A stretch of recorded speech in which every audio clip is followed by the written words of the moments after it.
Welcome to What a Creep, the show with Margot Donahue and Sonia Mansfield talking about creeps from the past to the present.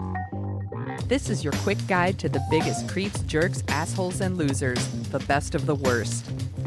From two nice ladies who want the world to be a little less creepy.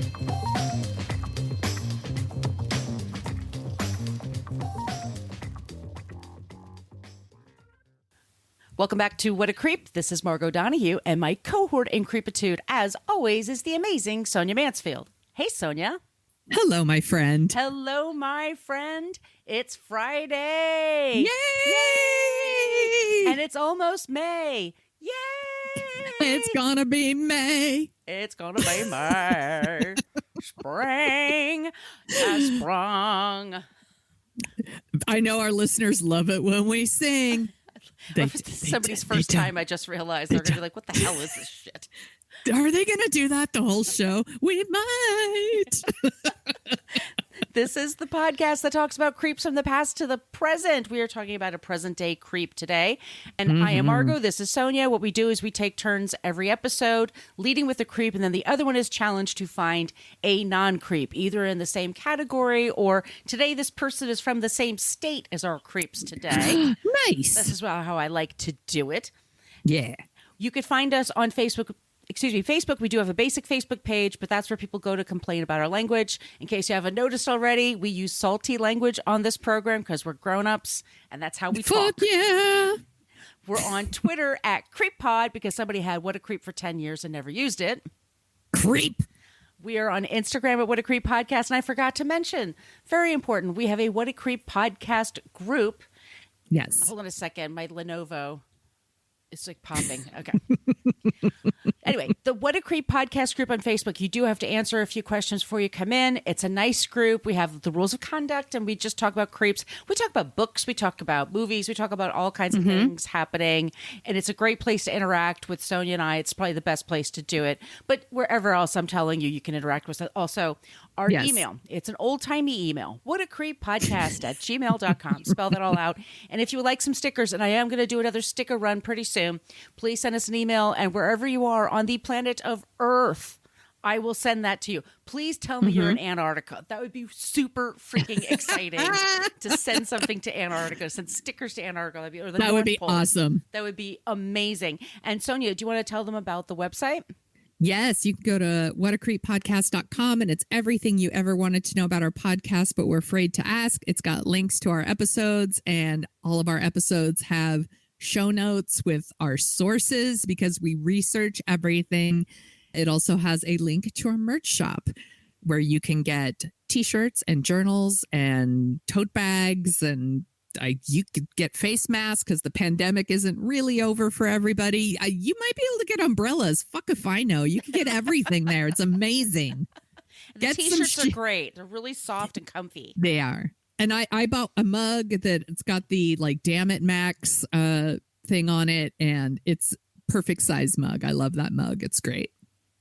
It's real cool. If you want to support the show and you have a few bucks to share, we do have a Patreon page. We put the first 4 seasons of our show are on that Patreon page. We have a couple of very affordable options. We also now have a yearly option. If you want to just do it once, then not think about it for a year, we put out 2 bonus episodes a month. We will get another one out tomorrow for you guys, FYI. Plus, we will send out, a newsletter every month, and that's going to, Sonia's on top of that for this weekend. I am. Yep, you'll get it the first week of every month. And I want to thank Terry and Maria Alicia for doing just that, joining our Patreon page. Thank you. Oh, thank you. Also, if you leave us a review on iTunes, thank you so much, because we do get dorks that go in there and try to ruin it for everybody. 1 star, no. And then Lady Podcaster hurt my fifis. Well, I want to say thank you to Amanda from LJ. She just wrote just yes. Thank you. Woo! Steph, B-Day Girl, Megan 80, and Huggy. They all left 5-star reviews for us. Thanks, Huggy Bear. Also, sorry, one more thing before we dive into the show. Yeah. Thank you to Good Pods. They put us on the list for independent podcasts. We were really thrilled about that. We rather thank you, as they say in the UK. Thank you. That's awesome. Yes, it is awesome indeed. And you know what else is awesome? What? You, because you're going to be talking about our creep this week. Thank you, friend. These people are not awesome. So let me pull up my notes here, which means I won't see Margot anymore. And that makes me sad. Okay, here we go. All right. So you probably know the Duggar family. And by the way, I have a post-it here for myself. It is Duggar. I know it is Duggar. I'm going to try really hard to always say Duggar, but in my mind, for some reason, it's still Duggar, and I don't know why. So y'all forgive me. I'm going to try really hard. So you probably know the Duggar family from their various shows on TLC. So there was 17 kids and counting, 18 kids and counting. And any idea what the next one was after that, Margot? 19? 19 kids and counting. Good job. Where they were portrayed as a loving, hardworking, religious family. The website Jezebel actually refers to them as the Kardashians of conservative Christians. Ooh. I'm like, accurate. Yeah. The Duggars are creeps for a lot of reasons. They're homophobic, they're transphobic, and for over 2 decades, the parents dismissed their eldest son, Josh's sexual abuse of his younger sisters and a babysitter, choosing faith-based programs over counseling and failing to really do anything about it. I do want to make it clear that I don't think they're creeps because they're religious. Look, religion's not my jam. If your religion isn't, they are independent Baptists. They are all about like values of like purity, modesty, faith in God. That's fine. You do you, boo. Mm-hmm. But when your religion hurts other people or you're being a hypocrite, I'm going to take issue with you. So I want to make it very clear that just because they're religious doesn't make them creeps. We're going to talk about why they're creeps. So sources for this episode, the Arkansas Times, Buzzfeed, Cafe Mom. It's a blogging site, if you're wondering. The Duggar Family website, Gawker, In Touch, Jezebel, the New York Times, People Magazine. Love me some People Magazine. Slate, The Sun, Time Magazine, Us Magazine, and the 19 Kids and Counting Wikipedia page. Trigger warnings for this episode: child sexual abuse. Y'all take care of yourself. If this stuff is triggering for you or upsetting, this might not be the episode for you. Go back and listen to our Errol Flynn one or something. It's real gross and hilarious. Okay. So let's start at the beginning. Jim Bob, it's going to be so fun to say. Jim Bob and Michelle met in the early 80s through the church. They got married in July 1984 when Michelle was 17 and Jim Bob was 19. Jesus. I know. They're just babies. They were babies. Babies having babies. The couple decided. My parents were young. My mom was 18 and dad was like 21. Yeah. My parents were married at 19 too. Met in high school, married at 19. Yeah. Had me at 21. They're just babies. I can't even understand. But a lot of people do that. Yeah. Yeah. So the couple decided they're very religious. As I said, they decided to let God decide how many children they have. So since getting married, they have had 19 children, including 2 sets of twins. That's holy damn. shit. And all the names start with the letter J. So Josh, Jana and John, they're twins. Jill, Jessa, Ginger with a J. Wow. Joseph, Josiah, Joy-Anna, Jedediah, Jeremiah, they are twins. Wow. Jason, James, Justin, Jackson, Johanna, Jennifer, Jordan Grace, and Josie. They had a 12th child that they had named Jubilee, but she was stillborn. Oh, that's really sad. Yeah. That's so sad. And that was in 2011. So Wikipedia did the math for me. Michelle gave birth 17 times over a period of 21 and a half years. Oh my God. That's approximately 1 birth every 15 months. Oh my God. Her body must be worn out. As someone who had 1 kid, I don't know how you do that, but I've never had any. Yeah. Look, we all make our choices. Yes, exactly. So the Duggars claim that they are devout, independent Baptists. but their beliefs fall along the same lines as the Quiverfull sect, which I think we've talked about actually in a past episode, and I don't remember why. But it's kind of the far right of the far right of Christianity. And it's relatively new. It's like newer than Scientology new. Oh. Like there you go. Here's a few things you should know about the Duggars' religious beliefs. All of the children are homeschooled. They have limited access to entertainment like movies and TV. I'm like, that's fine, whatever.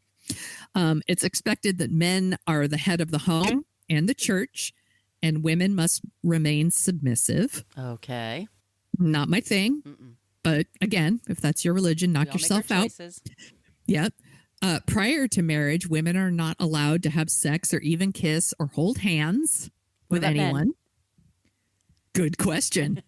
They don't mention that. Oh. Who are they? Who are the men doing these things with? You can't kiss? No. Wait, at all? No.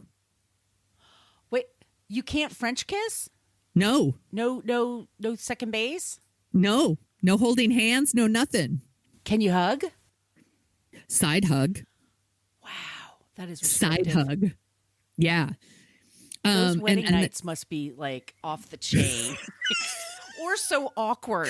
Well, I was just going to say so awkward. It's like, okay, well, now I'm going to get on top. And, I think we're supposed to do this. What's going to happen now? Is that enough?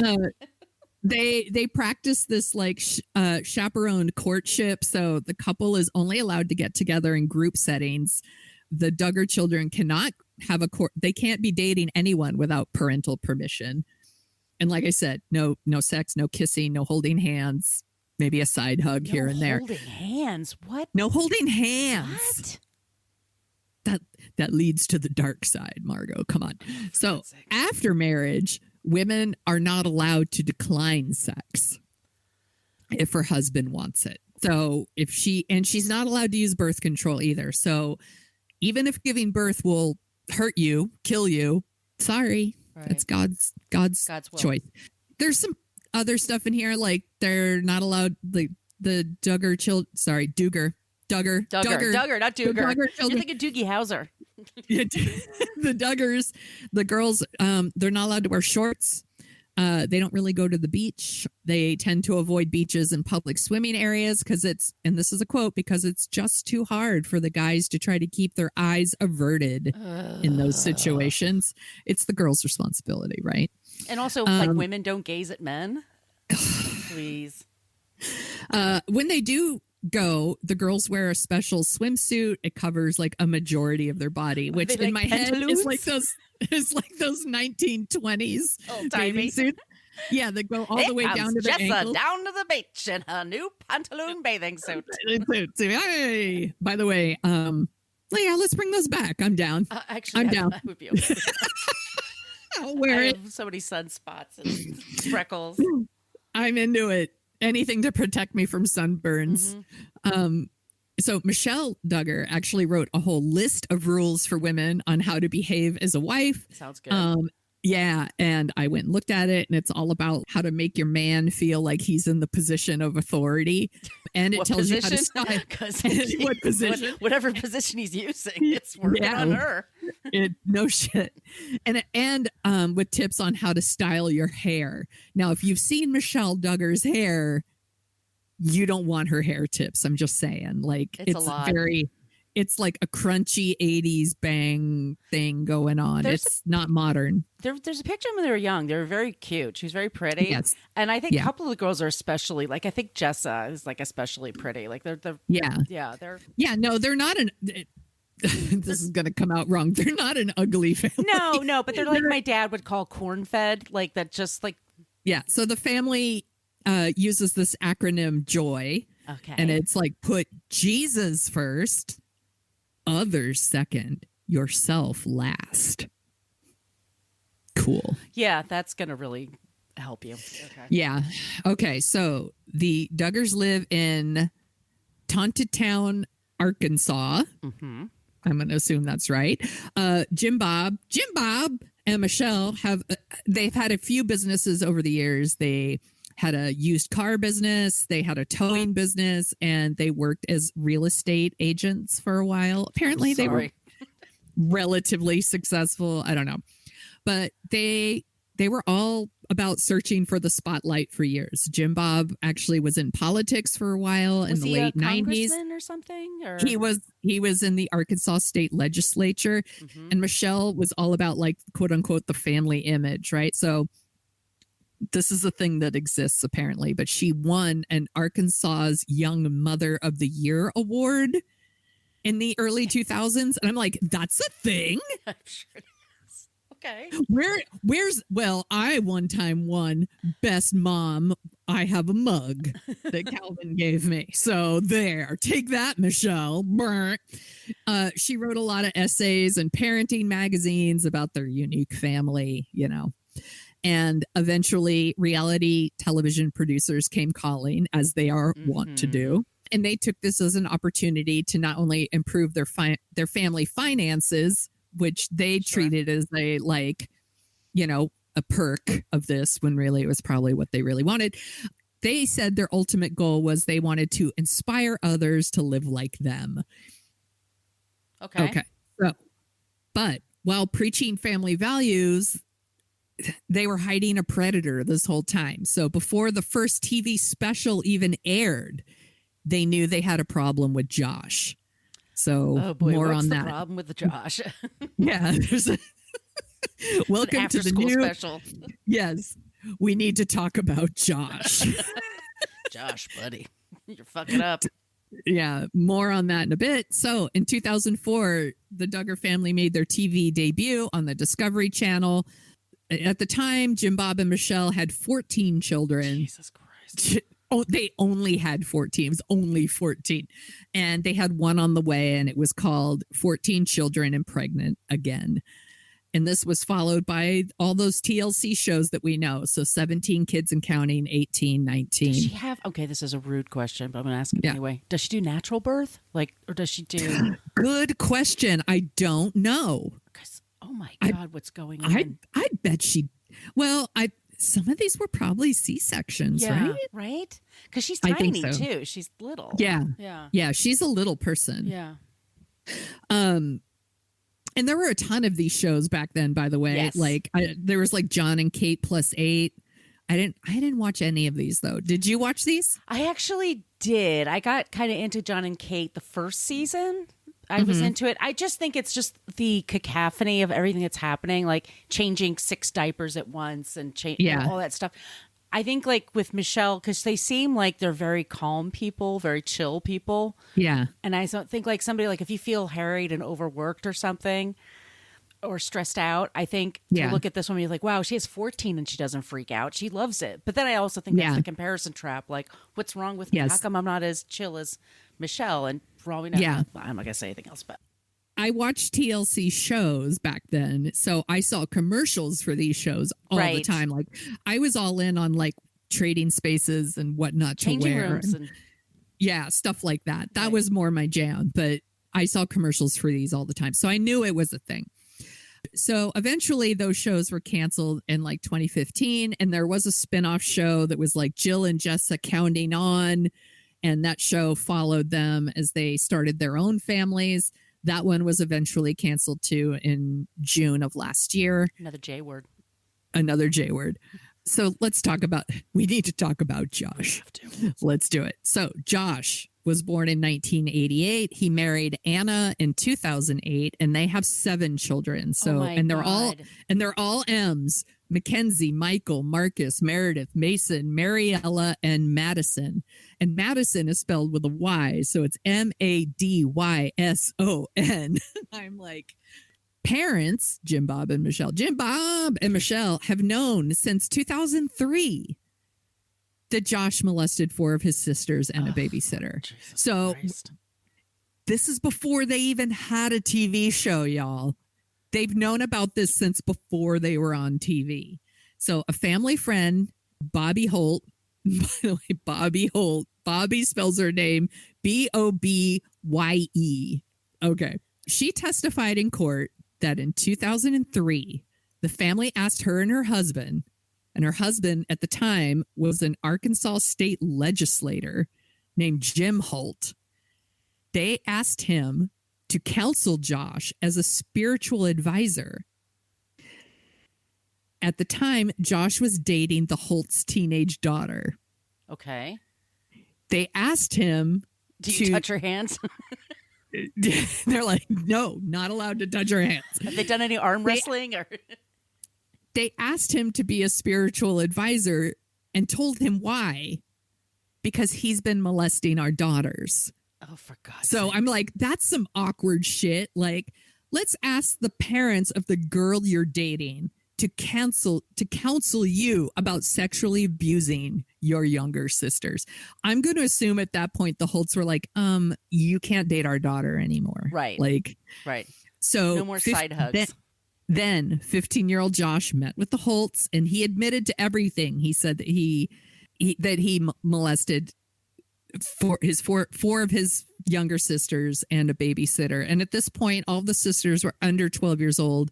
The youngest would have been Joy Anna at 5. Oh, Jesus. I don't think they've ever, I think 2 of the sisters, I think Jill and Jessa, have come forward and said that they were,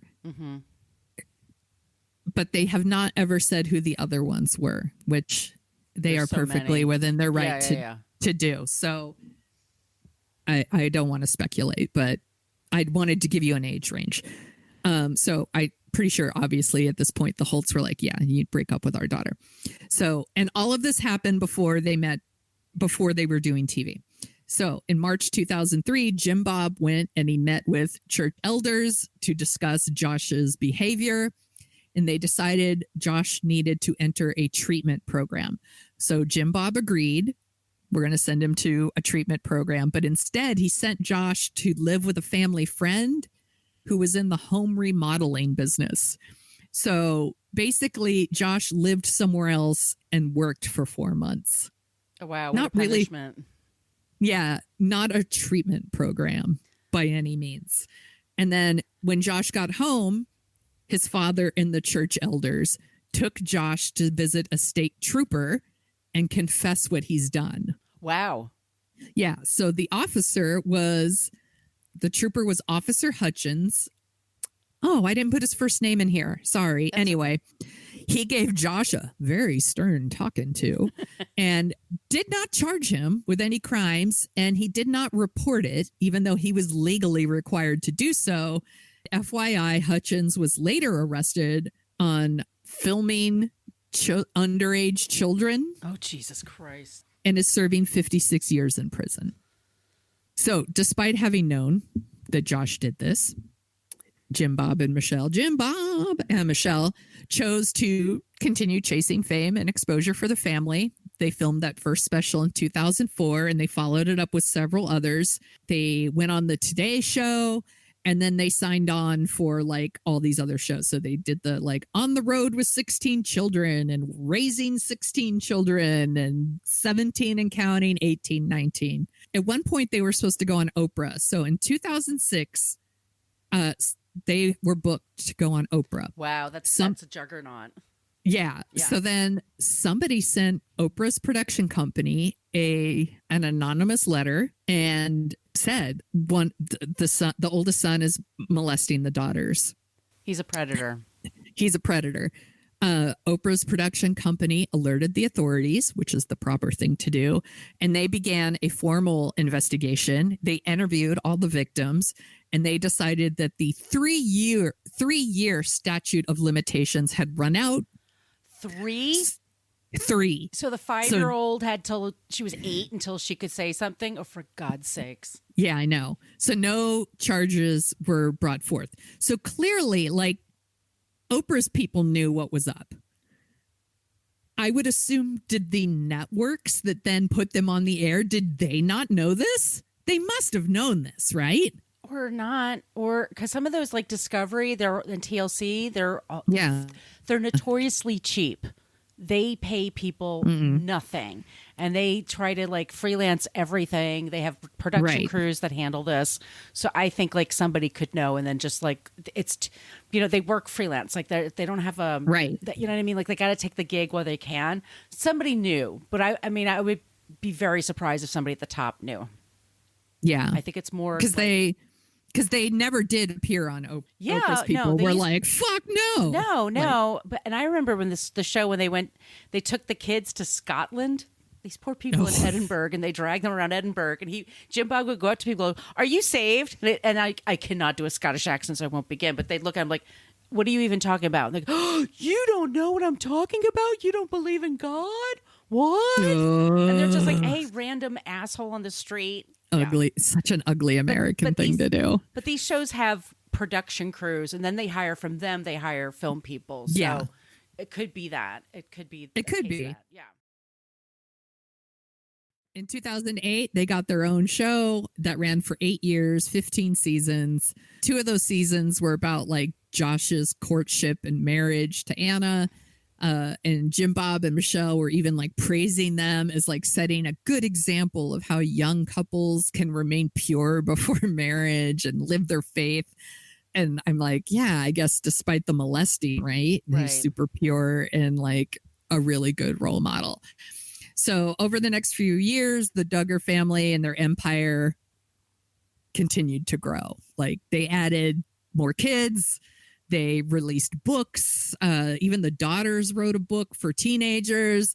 They went on the Christian speaking circuit, which is a thing that exists. They created their website, and it's all about promoting their beliefs. Like it's all about like living a pure, modest life while they're on TV. Right. And Jim Bob has the church out of his house, right? Yeah. Yeah. He has a radio station, and that's his church. So they don't pay taxes. Right. And I think they get health care because he was once working for the government, and you get like, assholes. Super cool. I know, right? And what Josh did remained hidden for quite a while. Josh became active in conservative politics, working on the 2008 presidential campaign of Mike Huckabee. He was a former governor of Arkansas. And then the 2012 presidential campaign of Senator Rick Santorum. Fuck these guys. Both of these guys, by the way, are future What a Creep episodes. 100%. They both fucking suck. Huckabee and Santorum. And there's a lot. Yeah, I've posted in our Instagram. Yeah. All of them wanted it. Sarah Palin, Bristol Palin, like everybody wanted a picture with him. Yeah, Rand Paul has some pictures with him. Jeb Bush took pictures with him. Actually, I thought I made a list here. Anyway, Jeb Bush, Rick Perry, Scott Walker. Yep. The who's who of who's a fucking prick took a picture. Like I said, we posted our Instagram, and I had one with him with Ted Cruz, and then somebody goes, well, what year was this? And I'm like, all right, I could play this game. So I just posted like 20 more right away. I'm like, what does it matter? It doesn't matter. They're all assholes. I mean, they are assholes. Dude was an asshole then. It doesn't matter. So yeah, he worked on those campaigns. He eventually got a gig working for the conservative lobbying organization, the Family Research Council. Fuck the Family Research Council, by the way. They have been labeled an anti-gay hate group by the Southern Poverty Law Center, just FYI. They also went after Howard Stern for years and tried to sue him. Yeah. Family Research Council. And there's also the Parent Television Council. Yes. I think they're both bullshit. Fuck those groups. The Family Research Council in particular, so they actually work against like gay rights, reproductive rights, and even the Violence Against Women Act. Well, they suck. Anyway, let's move on. Eventually, the truth came out. In Touch Weekly. Such an unfortunate name for a magazine, though, but whatever. In Touch Weekly did a really big story about Josh's, like they dug up all the police reports from 2003, and it revealed that, he had admitted to abusing 5 underage girls as far back as 2002. Girls. Did I say minor girls? No, you said underage girls. Oh, sorry. They're girls. They're children. Right, they're kids, yeah.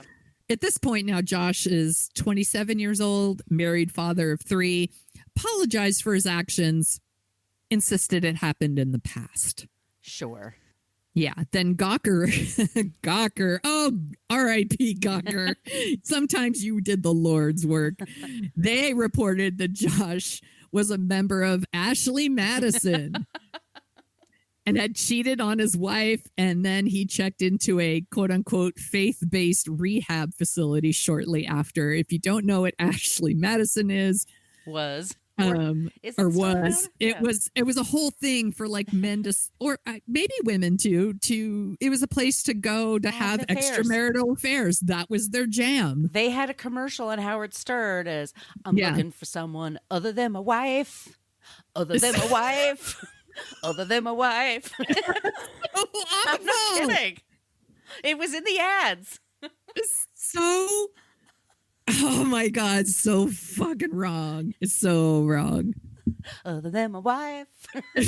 That shit's going to be stuck in my head. I know, sorry. I'll think of something else. I'll think something else later. Now I'll be singing the Little River Band all day today.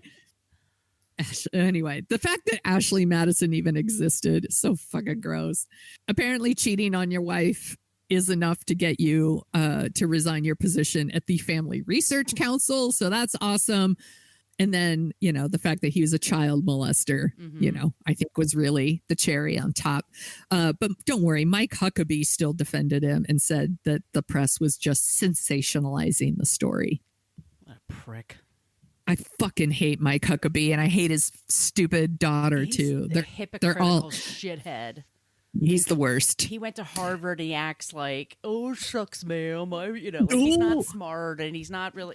Education's for rich people. Like he's not ambitious and he's not, you know what I mean? Ugh. He sucks. Yeah. After all of this came out, the Duggars went on a public relations campaign. So they gave an exclusive 2-part interview to Fox News creep Megyn Kelly.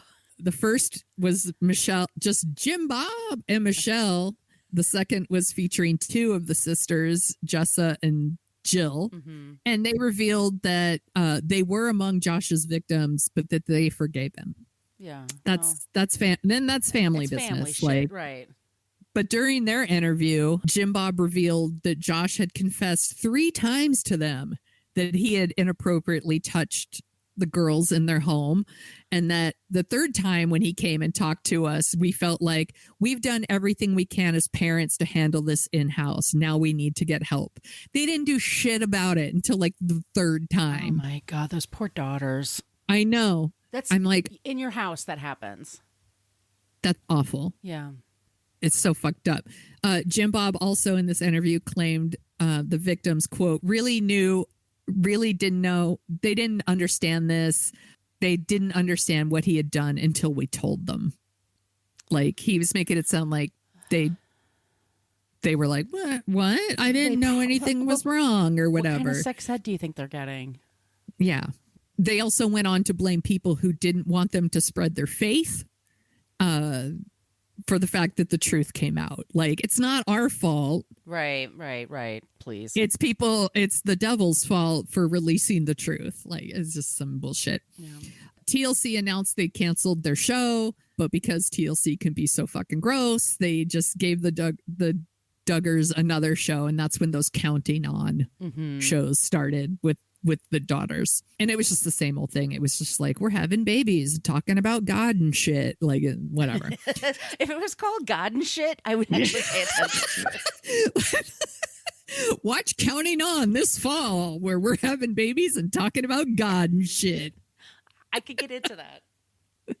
So cut to April 2021. Josh, now 33, well, 33 at the time, I mean, was arrested by U.S. Marshals in Arkansas and was charged with receiving and possessing, this is the correct term we were trying to figure out earlier, child sex abuse images. Ugh. Yeah. Oh, yeah. We were trying to figure out the right word for this. That's what it is. Sorry. I should have remembered that before. Child sex abuse images. So during the trial, a Homeland Security agent testified that Josh had more than 200 images of children, some as young as 18 months, on his computer. God. Oh no. It's real bad. I gotta. Oh no. I'm gonna hide in my closet. Excuse me. Yeah. Oh my God. And he said, and this is a quote, everyone take care of yourself. He said, it's one of the top 5 of the worst he's ever seen. That's how bad it was. Oh my God. This is an experienced Homeland Security agent. Yeah, and he's like, everything. He's like, this is some of the worst shit I've ever seen, basically. I'm like, that is fucked up. So a jury found him guilty of all charges. He faces up to 20 years in prison and fines of $250,000 for each count. He is scheduled to be sentenced in May 25th. I actually did, when I did all this research, I was like, shit, should I be saving this one for June or something? But I was like, nah, we're just going to do it. And then we could do an update. So he's going to be sentenced later this month. Wow. Good. But this doesn't stop the Duggars from, Duggering. living their lives, right? So November 2021, this is 7 months after Josh has been arrested. And just a few days before his trial starts, Jim Bob decides to run for Arkansas Senate. Why not? Why not? What could possibly go wrong with your son is facing charges for child sexual abuse? When you knew about it for 20 plus years. Yeah. And never you did should anything. run for office. What a great idea. This is Trump's America. Why not? He was running because he wanted to fight for the, quote, foundational principles that have made our nation great. Like, fuck off. Bitch, please. Even Arkansas told him to suck it. So he finished 3rd out of 4 candidates for the Republican primary. I'm hoping this for Dr. Oz. Like with all of his fame and all of his bullshit running in Pennsylvania. Yeah. I'm like, come on, Pennsylvania. You Tell can do Dr. this. Oz. Tell Dr. Oz to fuck off. Yeah. Fuck Dr. Oz. Okay, so that's what's up with Josh. Here's some other rando creepiness I just uncovered. So Jim Bob and Michelle, when raising their children, use something called blanket time, which a lot of people, do you know what blanket time is? No, and I'm kind of scared. Okay, it's where you put a child, an infant or a toddler, on a blanket and you give them some toys and they need to stay on that blanket. And if the child leaves the blanket, you're instructed to hit them. What? Yeah. The baby? Yes. Who hits babies? Monsters. Fuck you. Yeah, seriously, fuck that. Don't have them if you can't not hit them. Right. Because they It's don't fucked crawl up. or anything. Fucking assholes. They're assholes. When Jessa Duggar visited the Holocaust Museum in 2014, Oh, boy, she shared a post about how it affected her and then compared it to abortion. And then blamed the Holocaust on the theory of evolution. No. I'm like, come on, you dum-dums. What are you doing? And this is a great one. So here, August 2014, Michelle Duggar recorded a political robocall that was about those like transgender, like The bathroom all gender thing. bathroom bills. And it was all about, it immediately makes the leap from transgender people to they're child predators. They're predators. They're still doing that Yeah. because people So- believe it. Yeah. So she records this robocall, and it's all about like, we can't let men who claim that they're women, but they're child predators use the same blah, blah, blah. And I'm like, big fucking talk coming from you, Michelle. Right. When right. you had like, fuck you. You let that predator in your home and let him pray again. Yes. Yes, but please. Yeah, lecture me. But please, here I am with my hands under my chin. Do go on about child sexual predators, Michelle. It's that Like- Bugs Bunny pose. Yeah, just do go on. She's such an asshole. They did a whole thing in November 2014 on their Facebook page where they asked married couples to take pictures of them kissing and post it on their Facebook page. I guess like anytime a same-sex couple appeared on the page, the pictures were immediately deleted from the Facebook page, Of and course. then those people were blocked from the Facebook group. Oh, and they were all in on Trumper, right? They were on Trump, on disgraced former President Trump. There's videos of them like using like a weed trimmer to like spell out Trump in their grass on their front lawn. And they've got all the fucking flags out because that's what normal people do. Have their merch out for their president all the time. Like, by the way, you go on TikTok and like some of these like hardcore Trumpers are like, where's your merch for your boy? And I'm like, I'm not in a fucking cult. I don't walk around with like Biden shirts all the time. And so I'm like, what is wrong with you weirdos? It's so childish. It's so Where's your Build Back Better America shirts, y'all? Like, I have too many cat lady shirts that I get from the Cat Lady of the Month Club. You're in a cult, you weirdos. It's so stupid. I just love the the mindset of like thinking that that's such a burn, right? That they made a video on TikTok and they're like, where's your merch? I'm like, he's not Lizzo. Exactly. Like he works for me. I'm like, ugh. Anyway, they're gross. And of course they were all in on Trump. And I'm like, because who's more modest and pure than disgraced former President Donald Trump? Who's cheated on all of his wives. Exactly. He's probably paid for like 1 million abortions. So that's our creep. Those are all of our creeps. The Duggar family. Oh, good 19 children, 22 grandchildren, and several creeps. And counting. So, Sonia, which is the one? Is it Jill or Jessa that's married to the guy that was... Oh, there's a transgender person that had a show. Oh, yes, I know. I'm going to look it up right now. So I know exactly which one you're talking about because I saw that too. And I cut it for space. His name is Dick Derrick, and he's related to Jill. He's married to Jill. Okay. And yeah, and there's a transgender person that had a show on TLC, and it was just about their lives and just like, well, the surgery and then moving forward and how tough it is and making friends and all that stuff. And he just posted hateful shit over and over again, like on social media. And it's just like, just mind your own fucking business and let people live. It's not your business. Like, how does that impact you? It doesn't. It doesn't. But he's so mad that they're on the same network. And he's so brave. He's going to say something anyway. I'm like, hey, people are never going to get jobs. Give me a break. Yeah. Fuck these people. Yeah. Seriously. I know that there are some Duggars out there who are maybe like cousins or like vaguely related. And they are not all in on this. No.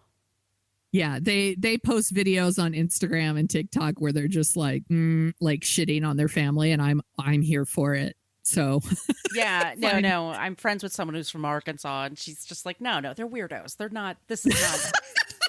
They are not representative of most Christian people in Arkansas. They aren't. They're not. Absolutely, they are not. It's a very weird movement, the Quiverfull movement, and it's another place to keep people trapped and obedient, and that's cultish and weird. Yeah, and there's definitely there are certain sects of religions where it is all about like trying to have as many kids as you can because it's about like outnumbering others, it's right? The Mormon thing and the Catholic thing. The more kids you have, the more people you raise in the church, they go out and have 1 million. I mean, I get it. Yeah. But I'm telling you, that woman's uterus is just something. I mean, it's fucking taking a beating. Wow. But she still looks like pretty lively and pretty. I mean, maybe she was meant to have. I don't know. I don't know how you do that like I said, as someone who had one and you could barely sneeze without peeing your pants. Say. I'm like, how do you have? Well, I mean, she had 20 kids, and I'm like, is she just walking around peeing herself all the time? Like, I'm like, how do you function? I don't know. Do they have nannies or anything? I mean, wow. No. So there's also a whole other thing that like, there's this thing about like when you have a lot of kids like that, you get the other kids to help you. Jesus. With the younger kids, right? So it's like you create this like kind of like a buddy system, and like the oldest is like responsible for like some of the younger kids. Yeah. So then you're denying some of your children their childhood by giving them like adult parental responsibilities, which is Stressful. really stressful, pretty fucked up. You know, my mother has 7 other brothers and sisters growing up, and she was one of those. She was the oldest. It was her job to like help take care, and that's stressful. You know, it's really hard. The baby blanket thing, that is just really. It's real fucked up. Okay, we need to clean the energy. Yeah, let's do it. Let's do this. Sonia. Yes. Do you know who Sister Rosetta Tharpe is? Only because you sent me something. So no. Okay. Rosetta Newbin was born March 20th, 1915 in Cotton Plant, Arkansas. Her parents were cotton farmers, sharecroppers. Her mother, they were both really into their church. They were Baptists. And their church was, I had to look, the Church of God in Christ. So COGIC. Okay. Both of the parents were really into it, but the mother especially was a good preacher. It was a case where actually they let women preach and they let women lead things. All right. They were the parents just didn't get along. So mom took her and her daughter to Chicago, and then they started a church there. And then Rosetta started playing guitar and singing, and it turns out she had perfect pitch. She had a fabulous voice, and she could do things with a guitar that they thought was like God-centered. Like she just had an otherworldly ability. So she gets married very young. A couple of years in, she's like, I don't like, this guy's an asshole, but his last name was Thorpe. So she kept Tharpe, excuse me. So she kept his last name. And she and her mom are like, we're a couple of single gals. Let's go to New York. They moved to New York. I'm not kidding. And then Rosetta starts playing in churches every Sunday. And she has this unbelievable voice. She's one of those people like, I would go to church if this was the presentation every week. If this was like, I would get up early.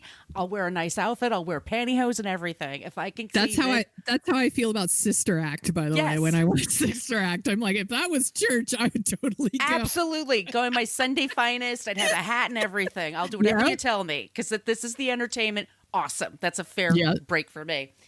She starts recording. She does this during the day, and then during the week, she starts going to the jazz clubs.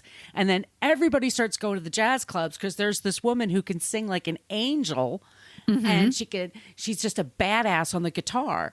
And she did this thing where she put distortion on the guitar, which was different than what anybody else did. Yes. And it's like what Sonic Youth and all this like we hear nowadays. Like she began that, and we're talking like 1930s. That is so cool. She is so fucking cool. She released a record in 1944, Strange Things Happening Every Day, and it was with Sammy Price. There was a boogie woogie pianist, and then she had her guitar solo. It's considered by some people to be the first rock and roll song ever. She combined gospel. She was huge in gospel, country, and the blues, and she mixed it together. 10 years before Elvis, 10 years before Chuck Berry. Everybody. This is even for Ike Turner. Never heard of her. Never heard of her. So I used to take guitar lessons, and I would go to rock camp for women, Willie Mae Rock Camp, and we learned about her. Her abilities, she would do guitar solos that would just like make you scream. Like she had such this presence. She loved an audience. She made eye contact with people. She made it feel like you were special. Like you just like, she was there just for you. And she was so happy to see you. She's huge. She has a lot of affairs with men and women and doesn't care if anybody's got a problem with it. Good for you. Yeah. Go for it. She has a great like sex life. She has one girlfriend, Marie Knight, and they start touring together. Also, by the way, she's beautiful. She's like super tall, beautiful smile. She would go on stage in fur. She would go on stage like all decked out and then just whip out a guitar and just jam. Nice. It's like, and people would lose their goddamn minds. Like, and you'd see only men on stage, playing the back of it, and they would just stare at her like, oh my God, this is incredible. So she and her girlfriend, Marie Knight, left their husbands for each other and started traveling. And then they got really popular. And then there's this folk music that happens in the 50s. And they start becoming friends with folk musicians. And the folk musicians were totally into grassroots, gospel music. So they kind of had this second wind in the 50s. And America at this time, it's post-war, very racially divided. Not like today where it's all great, but... Right. Yeah. There's a couple of bands. I was watching this documentary, and there's this band that they didn't, it was a bunch of white boys. I can't remember their name. They were a folk group that was really popular, and they were touring with them. And the first time they saw somebody with a bus with their name on it was Loretta Thorpe's, and it was just in big letters. And then he said he couldn't figure out why there were all these 3 beds in the back. And that's when he toured with them, he realized they would go to places where they had no hotels for people who were black. So they had to sleep on the bus. They had places where they couldn't have dinner. They had places where they couldn't go through the front door for the hotel. Or so fucked up. It's like, entertain us, but no, you can't sleep here or eat here. Or eat here. We don't want to see you. Like, you go through the back door. There's a different entrance for you than everybody else. And these women would play. They would just tour together. And they both had like this. They were both played piano. They both could sing. Their relationships kind of on and off, like these things can be. And they break up. And then Loretta marries Rosetta, sister Rosetta. She marries her manager. And then, not a great guy. Kind of took advantage of her. She stayed married to him, but they kind of had a deal. Like, she went with her mom and he went on with his life. 1964, Bob Dylan is becoming really popular around the world. It's just before he goes electric. He's the biggest folk star ever. People are always asking him, who are your heroes? And he says, Woody Guthrie. And he would always mention Sister Rosetta Tharpe. I keep saying Loretta, it's Rosetta. And nobody ever mentions her because she's a black woman. And and it's an industry that, like, didn't even consider rap music in the Rock and Roll Hall of Fame. So maybe 10 years ago, they thought, like, well, maybe this is important. She never got her due, but Bob Dylan would tell everybody, buy her records, listen to her music. And so her music started selling like crazy. She was rich. Just music is just selling. And there's this group of guys touring through England, and all these kids are starving for this music. You know, it's the first generation after World War II. And there's this very famous film where they take a train, a bunch of musicians, to Manchester, and they're at a Manchester train station, and the audience is on one side and the band is on the other, and like a train goes through. She looks at this like, what kind of setup is this shit? But they're like, no, we got something for you. And they get her in a horse and carriage, and she comes out and with a fur coat. And then she goes on the stage and just starts playing, and these people lose their goddamn minds. That's awesome. And this all exists. You could see this for yourself. Go to YouTube. You'll find tons of clips of her. People like study her voice and just how she sang, and it was just so beautiful.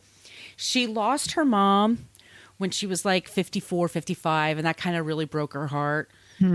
She had diabetes, which she never really treated. And Rosetta lost her. She thought she was like had a foot problem. There was like a black spot on her foot. Yeah. This happened to my grandmother. They had to amputate her foot, and then it was her leg. And she passed away, unfortunately, at the age of 58, 1973, in Philadelphia. Philadelphia was actually the town she kind of adopted for herself. And she was actually finally put into the Rock and Roll Hall of Fame in 2018 as an early influence. And that's our non-creep this week. Look her up. Sister Rosetta Tharpe. Really, really good one. A Christian? I'm definitely going to look her up. She's so badass and sang gospel music. Believed in God, didn't have any problem talking about God and all that stuff, but she also just lived her own life, and she didn't judge people. And you could be religious and have a relationship with God and not be a creep. And not involve my shit with it. Right. Exactly. I'm proud of this one. Good pick. Yeah. Yeah, you should. This is a really, really good one. And I suspect a lot of our listeners have never heard of her before. I know I had never heard of her, so you just introduced her to a whole new group of people. That's rad. I'll put some clips in the Facebook group and y'all can see for yourselves, but she's pretty amazing. Well, what's also amazing, that's my transition, y'all. Sonia, if they Yeah. like the sound of our voices, we co-host another podcast, don't we? We do? Yes, we do. We co-host a podcast called Dorking Out, where we dork out about movies. And we got a request, I think, in the What a Creep group for Yes, this they movie. did. In our Facebook group, there's a lot of dorking out people that hang out there. We're going to be doing License to Drive. Yes, it's going to be so 1988 fun. classic starring the Coreys and Heather Graham. And starring a fantastic song by Billy Ocean. I can't wait to Get out of my dreams. Get into my car. Oh, yeah. Hey, It's you. Get out of my Who, dreams. me? Who, me? yeah, you. Get into my car. I'm going to listen to that. So that's going to be dropping. We'll also, like I said before about Patreon, we're going to drop another bonus episode soon. Please like and review wherever you get your podcast. We totally appreciate that. Send us an email. We also look for requests for creeps and also non-creeps, because sometimes we have a hard time finding somebody who's a non-creep. You can reach out to us on all the social media places. We love it when you use the Annie Potts GIF. We got one from Ghostbusters. Or be clever and pick something of your own. If you like some stickers, remember, send us an email, whatacreeppodcast@gmail.com. And Sonia, where can they find you? You can find me at thesoniashow.com and The Sonia Show on Twitter and Instagram and TikTok. Where can people find you, Margot? You can find me on social media at Brooklyn Fit Chick for Twitter and Instagram. And my site is brooklynfitchick.com. Thank you all so much for joining us. We'll be back next week with a new creep. In the meantime, be safe. Enjoy the spring, but be safe. Yes. And don't be a creep. Creep. Thank you for listening to us talk about creeps. You can follow us at What a Creep Podcast on Facebook, Twitter, and Instagram. But don't follow us too closely. You can email us your creepy stories at whatacreeppodcast@gmail.com. But please keep your dick pics to yourself.